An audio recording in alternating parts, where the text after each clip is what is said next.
Senhoras e senhores, tricolores do Brasil e do mundo, o Fluminense já tem um adversário para a terceira fase da Libertadores e esse adversário é o Olímpia do Paraguai, que eliminou o Atlético Nacional. Ontem empatou em 1-1 no Atanásio Girardot na Colômbia. O jogo de ida tinha batido por 3-1 o Nacional lá de Medellín no Defensores del Chaco. Olímpia, portanto, vai enfrentar o Flu. Um confronto aí aguardado, quem sabe uma revanche aí de 2013, vindo por aí, por que não? Vamos falar disso aqui agora, as datas ainda vão ser definidas pela Conmebol. Na verdade, quando você estiver assistindo esse vídeo, possivelmente essas datas já vão ter sido oficializadas, porque tem um problema de calendário aí.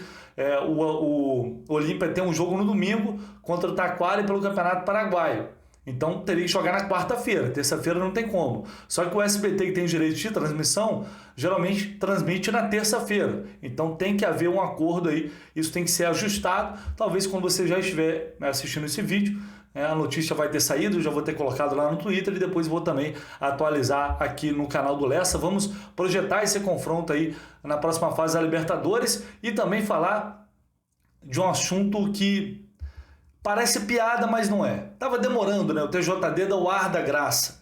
Tava demorando o senhor procurador André Valentim arrumar uma maneira de prejudicar o Fluminense de alguma forma, né?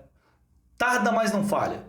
Todo campeonato carioca, o roteiro é o mesmo. E agora, o procurador André Valentim, do Tribunal de Justiça Desportivo do Rio de Janeiro, ofereceu denúncia contra o Fluminense pelo caso de racismo, lá o possível caso de racismo contra o Gabigol, que ainda está sendo investigado, ofereceu denúncia. O Fluminense pode perder pontos e por isso ele pediu para não homologar, em caso de título no sábado contra o Resende, título da Taça Guanabara, pediu a federação, a FERJ, para não homologar esse título porque o Fluminense pode perder pontos. É um absurdo, inacreditável, mas vamos falar muito disso aqui nesse vídeo.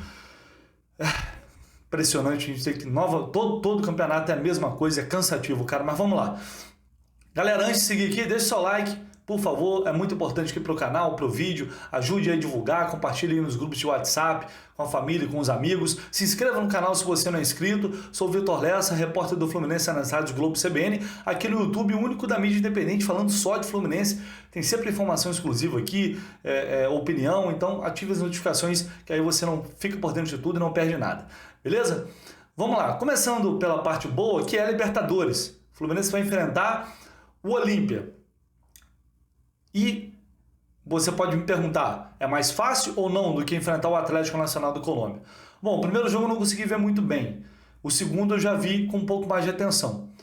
E eu vi um Olímpia que é um time muito forte fisicamente, que marca muito firme, time que tem pegada, mas tem deficiências técnicas. Portanto, o Fluminense é favorito. Qualquer um dos dois, contra qualquer um dos dois, eu acho que o Fluminense seria o favorito, sem dúvida alguma. Tecnicamente, é bem superior.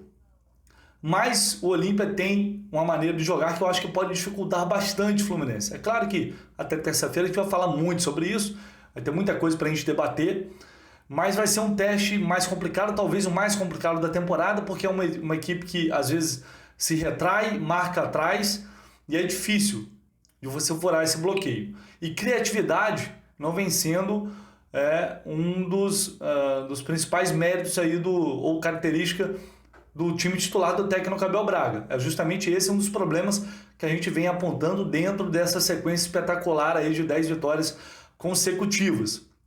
Então, assim, essas bolas longas do Nino, do Felipe Melo, que o Fluminense vem utilizando muito, principalmente porque também não tem um armador, não tem um articulador no meio, eu acho que vai ser difícil entrar nessa zaga do Olímpia. Acho que vai ser bem complicado, vai exigir mais criatividade nesse confronto. Mas enfim, a gente vai ter muito tempo para debater isso ainda.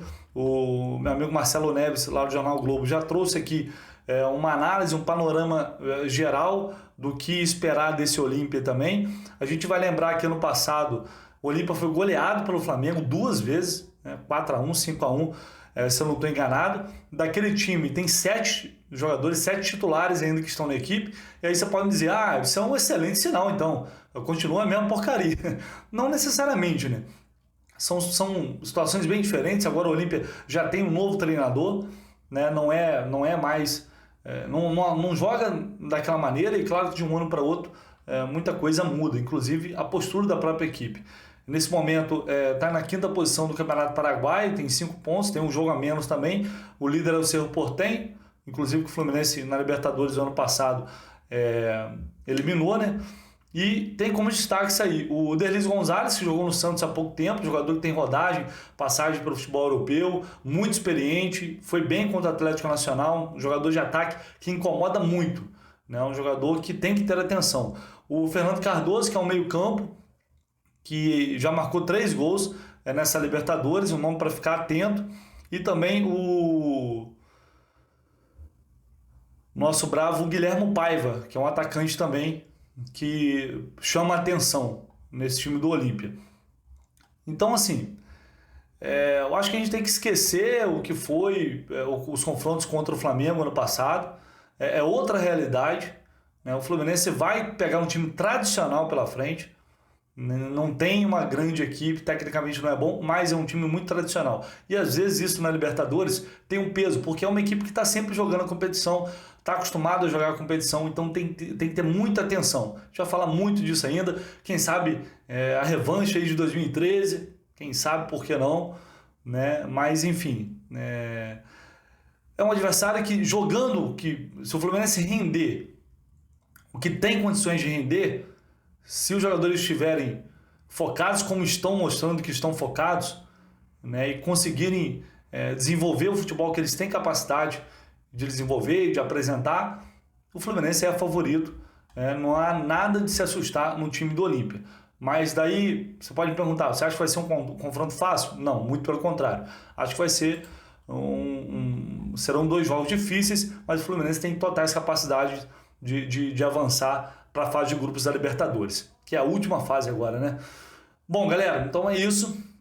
Assim que tiver mais informações sobre as datas, os confrontos, horários, eu vou trazer aqui para vocês no canal do Lessa. Vamos falar agora da parte ruim, negativa, que infelizmente a gente não pode deixar de falar, e de dar porrada também, por que não? Porque o André Valentim, procurador do TJD do Rio, resolveu denunciar o Fluminense por aquele possível caso de racismo contra o Gabigol. Vale lembrar que há um inquérito em andamento, esse inquérito não foi fechado, um inquérito que o próprio TJD abriu, né? A própria presidente do TJD abriu esse inquérito que não foi finalizado, e aí o André Valentim, coincidentemente, praticamente na véspera do Fluminense conquistar a Taça Guanabara, resolve denunciar. Mas o engraçado, que eu vou até voltar aqui, lá no meu Twitter eu fiz essa publicação, o engraçado é que o seu André Valentim, assim que no dia seguinte ou no mesmo dia, agora eu não me lembro, que houve lá o ato contra o Gabigol, que o vídeo foi publicado pela Isabelle Costa, ele deu uma entrevista ao site UOL, que não tem áudio e vídeo, somente o texto, que eu vou ler aqui para vocês o que ele disse, abre aspas, sem imagem não tem como denunciar, gritaram macaco, mas como vou denunciar sem ver de onde veio? Fecha aspas. Foi o que disse o André Valentim ao site UOL. E aí depois, o Fluminense solicita ao TJD a abertura de um inquérito, contrata uma perícia que produz um documento de 30 páginas dizendo que o áudio é inconclusivo. E o Flamengo também tinha contratado um perito que fez um laudo de 4 páginas, dizendo que houve o ato de racismo contra Gabigol. Ok, temos 2 lados aí e o inquérito em andamento. Mas o Fluminense o tempo inteiro tomou as rédeas da situação, tomou a frente e mostrou que estava disposto a fazer tudo ao seu alcance para elucidar o caso, para resolver esse caso. E aí, às vésperas da decisão da Taça Guanabara, se vencer no sábado o Fluminense é o campeão da Taça Guanabara, o André Valentim, aí sim, agora ele resolve denunciar. Não precisa esperar o fim do inquérito, agora ele resolve denunciar. E ele vai enquadrar o Fluminense no artigo 243G do Código Brasileiro de Justiça Desportivo, que fala em, abre aspas aí, praticar ato discriminatório, desdenhoso ou ultrajante relacionado a preconceito em razão de origem étnica, raça, sexo, cor, idade, condição de pessoa idosa ou portadora de deficiência fecha aspas, julgamento, esse julgamento será marcado e o caso vai a julgamento independentemente do inquérito ser encerrado ou não. Independe do inquérito. Resumindo, é isso. E aí esse artigo prevê uma multa de 100 a R$1.000, além da perda de 3 pontos, caso a infração seja praticada simultaneamente por considerável número de pessoas vinculadas a uma mesma entidade da prática desportiva. Até onde a gente sabe, uma pessoa gritou. E até agora a gente não sabe exatamente o que essa pessoa gritou, que é o que está sendo exatamente investigado neste momento.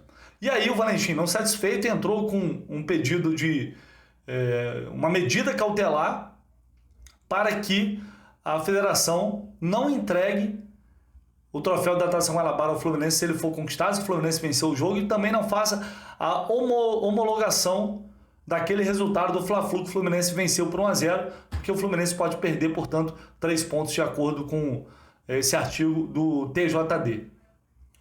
Bom, aonde estava o procurador André Valentim quando ele ouviu e viu os vídeos claramente com cantos homofóbicos sendo entoados por parte da torcida do Flamengo? Esses vídeos viralizaram nas redes sociais. Aonde estava o seu procurador?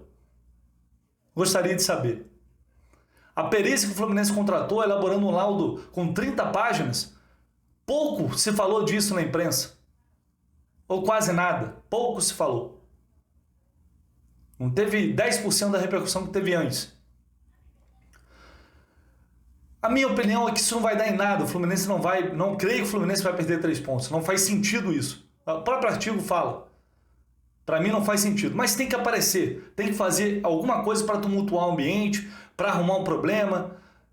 Infelizmente, mais uma vez, ações de instituições que não atuam em campo, mas tumultuam do lado de fora. E todo ano é a mesma coisa nesse Campeonato Carioca. Todo ano. São sempre as mesmas pessoas, as mesmas figurinhas e normalmente os mesmos beneficiados. É impressionante isso. Saco cheio já de todo ano a gente tem que ficar. Aí depois reclama que mete o pau no campeonato. Que no caso agora não é um caso da FERJ, mas é um órgão da FERJ. Enfim, tá tudo englobado ali no entorno dessa competição. Isso é uma palhaçada. Uma besteira, não faz o menor sentido. Não faz o menor sentido isso acontecer. É impressionante o que ano após ano as mesmas coisas acontecem. É incrível. Vamos ver quem vai apitar esse jogo sábado. Estou curioso para saber qual será o árbitro desse Fluminense Resende no sábado. Bastante curioso. Mas enfim, vamos voltar com novas informações e atualizações aí ao longo do dia sobre esse caso e ver se o Fluminense vai se pronunciar, porque o Fluminense tinha que se pronunciar também sobre isso. A gente está aqui, dá porrada, fala, e o próprio clube muitas vezes não se posiciona, não fala.